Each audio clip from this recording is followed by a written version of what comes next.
ভালো, উনি রোজা রেখে যেই সওয়াব, খাওয়ানোর কারণে ওই সওয়াব।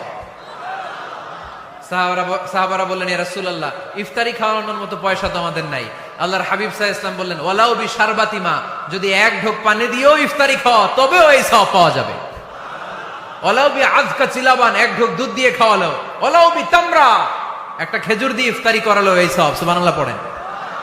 দুই ভাই ইফতারি করতে বসছেন, আপনার প্লেট থেকে একটা পেঁয়াজু আপনার ভাইয়ের প্লেটে দিলেন, আপনার ভাই একটা খেজুর আপনার প্লেটে দিল, দুইজনের ইফতারি খাওয়ানোর সওয়াব হয়ে গেছে।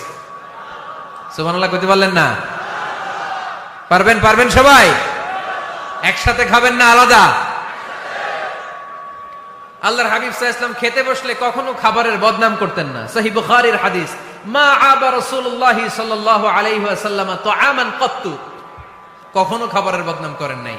এই 63 বছরের জীবনে কখনো না, একবারও না। ইনিশতাহা